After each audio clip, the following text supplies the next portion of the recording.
The hardest part of learning lead guitar, or any other kind of guitar playing, is getting some structure. There's a lot of learning materials online, but not a lot of them are organized in a way that gives you a clear learning path. So in this video, I'm going to list and briefly explain everything that lead guitar players need to know in order. Before we get started, for those of you who just want the bullet point list that this video lays out, check out the link in the description. I made a document that you can download. For those of you who want a little bit more explanation, let me tell you what you're going to get out of this video. We're going to go through the list of concepts in order that I think make up the fundamentals of lead guitar playing.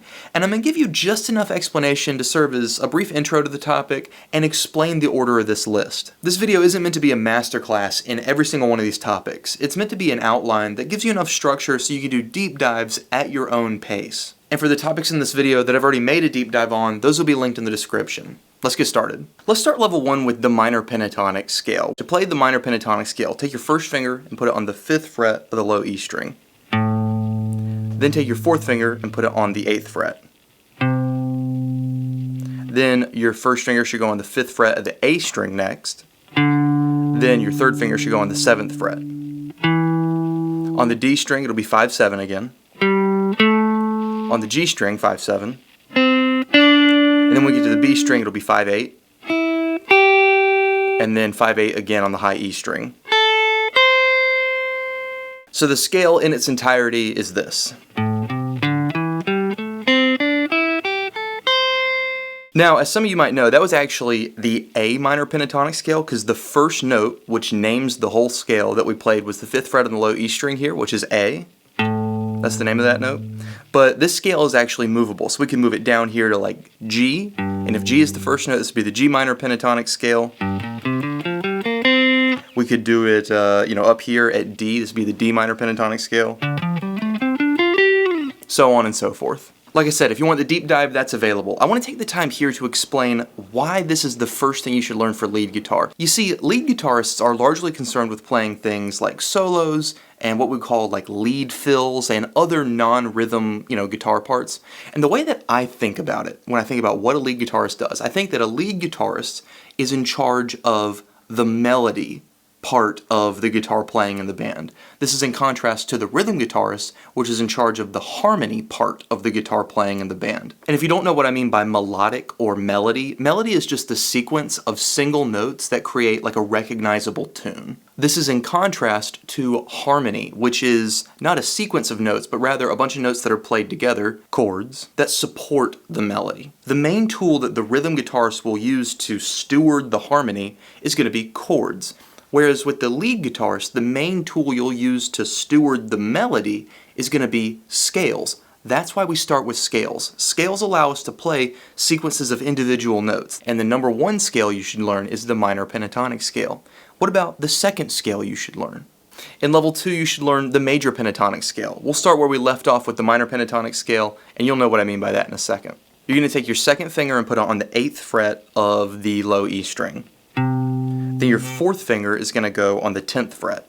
Then your 1st finger is going to go to the A string. It's going to be the 7th fret. Then your 4th finger is going to be on the A string still, but 10th fret again. Then on the D string, it's going to be 7-10. Then on the G string, it's going to be 7-9. And then using your 2nd and 4th fingers, it's going to be 8-10 again on the B and high E strings. So the major pentatonic scale altogether is this.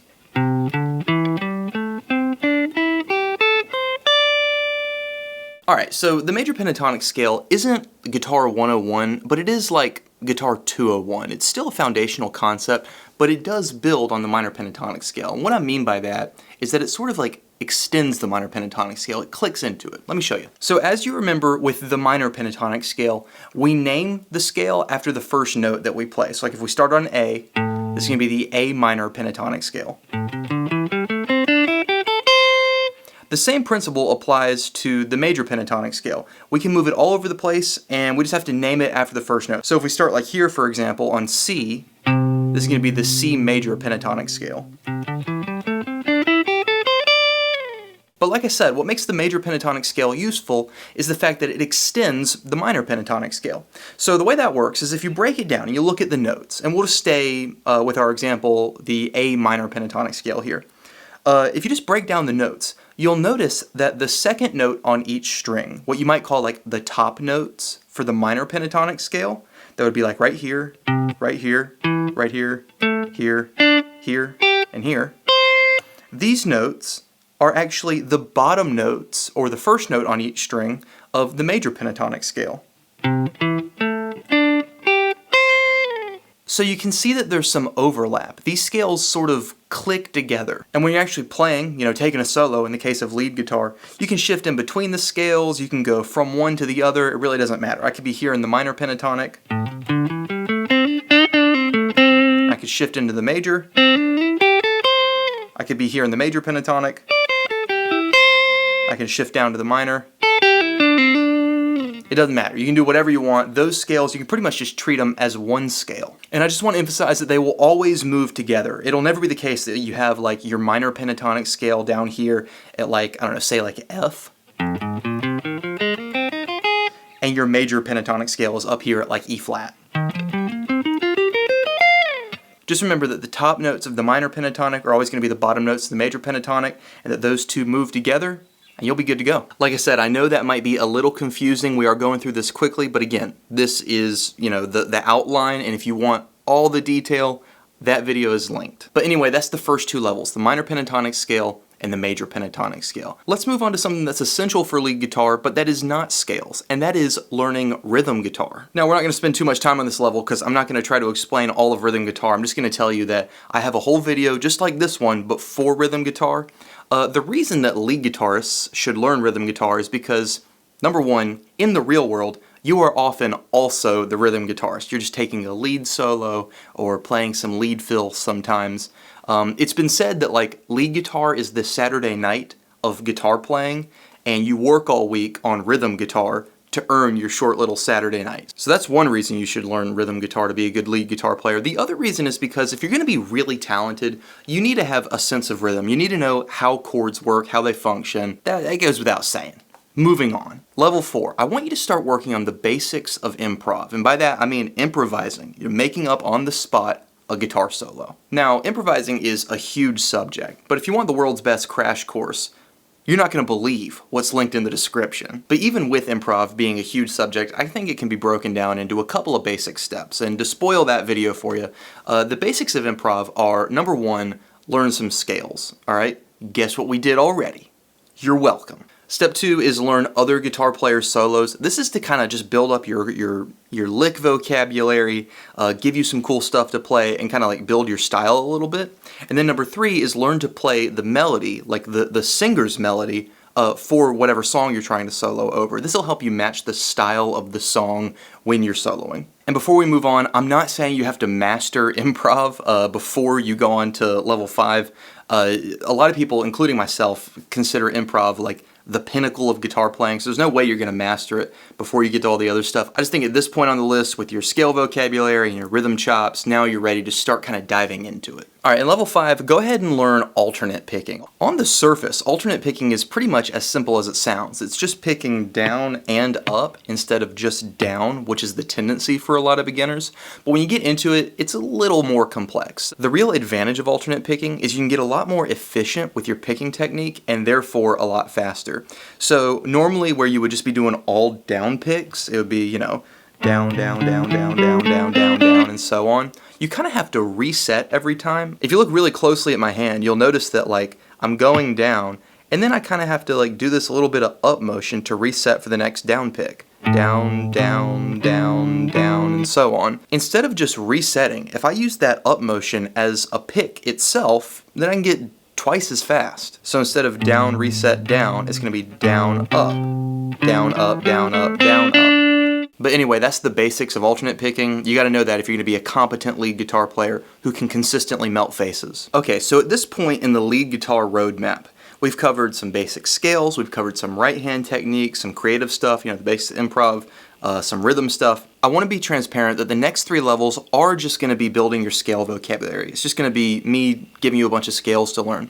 But again, I don't want you to think that lead guitar is just a process of learning scales. It's largely creative, there's a lot of rhythm, there's a lot that goes into it. And so while you're learning these next couple of levels, while you're mastering these scales, you should also be refining like your improv skills and your rhythmic abilities and everything like that. But with that said, and in the interest of throwing a lot of scales at you, let's talk about the major and the minor scales. Now to be clear, I didn't just say the major pentatonic and the minor pentatonic scales. I said just major and minor.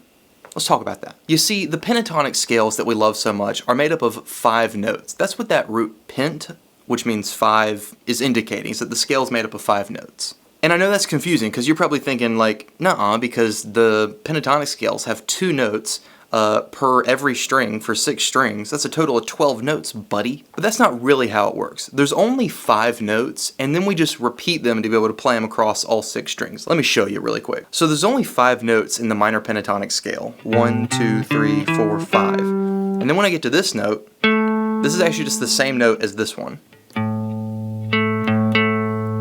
That's the same note, just in a different octave, which is like a different register. So there's only 5 notes before we just start repeating them. And that's what makes it a pentatonic scale.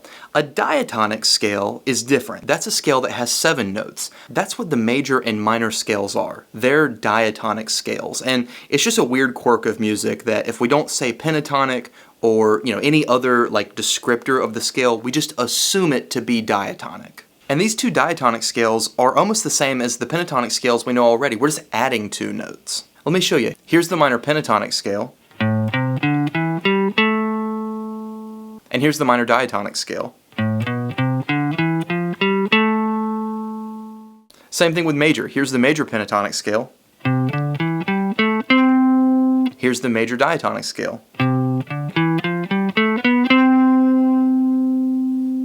Now I know that can be confusing, but there is a reason I teach it this way, and that I introduce the pentatonic scales before the diatonic scales.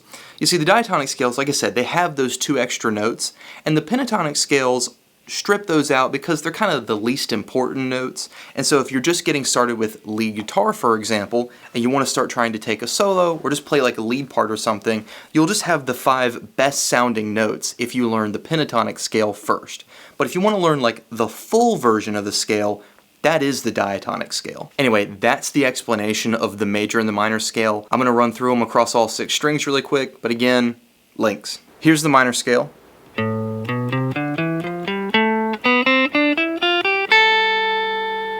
And here's the major scale.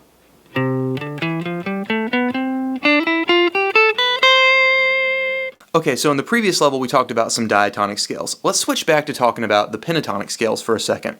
So far, if you've been following this roadmap, you know the minor pentatonic scale and the major pentatonic scale.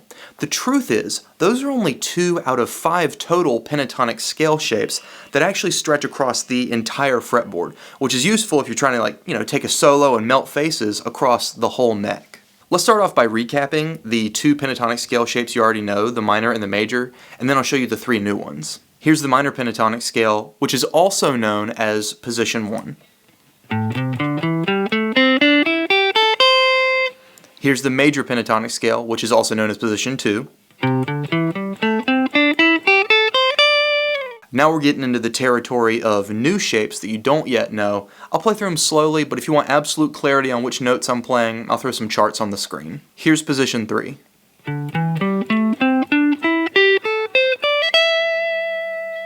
real quick, before we move on to position 4, something that's like a little bit confusing. Position 1 is also known as the minor pentatonic scale, like we said before. Position 2 is also known as the major pentatonic scale. Positions 3, 4, and 5 don't really have like any other name. They really just have like the number. They're just only ever called positions 3, 4, and 5. Anyway, here's position 4.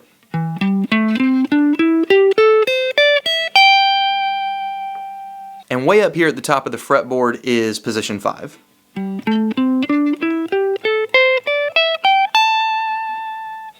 two quick takeaways, just to give you the essentials, is all the positions fit together. They sort of click together in the same way that positions 1 and 2 did. So we talked before about how, like, the top notes of position 1 are the bottom notes of position 2. That's the same rule for position 2 into 3, and then 3 into 4, and 4 into 5. The big important implication of that is that, like, if we move position 1 around, for example, all the other positions move with it. So if we were to move position 1 down to where it's starting on the 2nd fret, to be like an F sharp minor pentatonic scale, then, position 2, the major scale, would move accordingly, as would position 3, so on and so forth, position 4 and 5. The other crucial thing to include in this little, super quick crash course for the pentatonic shapes is that, remember, on the guitar neck, all the notes repeat at the 12th fret, so all your positions can repeat. You guys might have wondered before when I was just doing the first demonstration in the key of A minor. When we got up here to position 5, we're real high up here on the fretboard. But if I wanted to go higher, I could. After position 5, we can just repeat position 1. Now it'd be way up here, it'd be really hard to play, but you could do it because, remember, if we're on the 5th fret here, we can just go up 12 frets, and all the notes are the same, so we can just repeat the same position. And that was position 1, or the minor pentatonic scale. Conversely, we could take position 5 and move it back 12 frets, and it would still be position 5. Let's move on before this gets even more confusing. In level 8, we're going to do what we just did for our pentatonic scales, where we took the 2 positions that we knew and we added enough positions to fill in the entire fretboard, and we're actually going to do that for our diatonic scales. When we do this with diatonic scales, we don't call them scale shapes or scale positions, we call them modes. And honestly, there's so much theory and just so much to explain about the modes that I'm just going to refer you to the video I made before about all the scales you should learn in order, and know that I have a deep dive video on modes coming, and when it's up I'll link it in this video. For now, I'm just going to play through the 7 diatonic modes to give you the information that you need to learn in level 8 and know that a full explanation is coming. Alright, for this example we're going to be in the key of G major, starting with the G Ionian mode. That is exactly the same thing as the major scale that you already know. Moving on to the 2nd diatonic mode, that would be Dorian.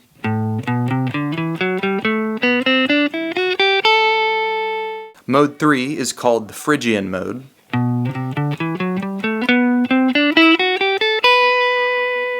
Mode 4 is very similar, it's called the Lydian mode.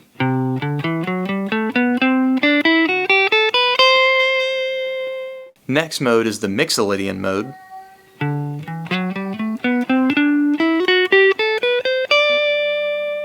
Now we have the Aeolian mode.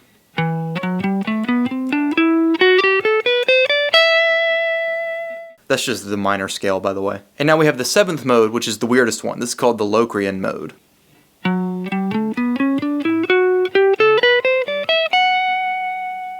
then it repeats and we go back to mode 1, which is the Ionian mode. And that's the 7 modes. With these, you can play diatonic scales, which will allow you to play lead guitar solos all across the entire fretboard. And by the way, I know we're getting pretty deep into the roadmap here, so if you're a beginner or intermediate player, don't get intimidated by this stuff. The modes are particularly intimidating because the names are so weird. They are, and I'm not making this up, they are literally named after a combination of real and mythological Greek locations. I have no idea why that's the case. It just is. But don't let the weird names make you think that this is like impossible, or that, once you learn the pentatonic scales, that's just it for you, because you're never going to be able to get this. You will. It's pretty straightforward. Again, explanations coming. Alright, level 9. In this level, I think you should learn the cage system. Now, the cage system is a really deep subject, and I just made a deep dive on it, so go check that video out. But the overview is this. The cage system is a map on the fretboard that shows us a bunch of different ways to play the same chord, which is super, super useful. And the main thing it's useful for is actually combining rhythm and lead guitar, which a lot of people, including myself, think is sort of the ultimate evolution of being able to play, lead guitar or rhythm guitars, being able to combine the two. The cage system is a very deep subject, and I don't want to give you some abstruse examples with not a lot of explanation, but people get mad if I don't, include playing examples in the video. So instead of trying to explain it, I'll give you just a hook for the cage system. This is a C chord. This is a C chord. This is a C chord. This is a C chord. This is a C chord. And this is a C chord. That was very obvious and extraordinarily easy for me to see all of those because of the cage system. Go check it out. Alright, level 10. In this level, we're going to learn 2 more things to complete your lead guitar fundamentals. There are a couple of scales. They are the harmonic minor scale and the melodic minor scale. The truth is, these are really advanced concepts, and if you've learned anything new in this video, then you're probably not ready for these. But if you are a very advanced player, get ready to pause because I'm actually not even going to refer you to a different video. I'm going to throw the full explanation for these 2 scales on the screen right now. And I'll show you how to play them. Here's the harmonic minor scale starting on the 5th fret, so it would be the A harmonic minor scale.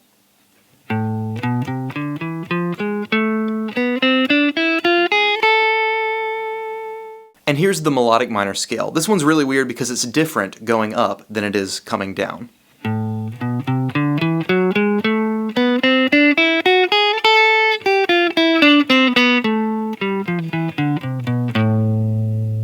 And with that, we reach the bittersweet end of our roadmap for lead guitar. From here, specialize and get genre specific. The reason when I make these videos that I stop them where I stop them is because we've covered the fundamentals and now there's no more advice I can give to you that it applies to, mostly every genre.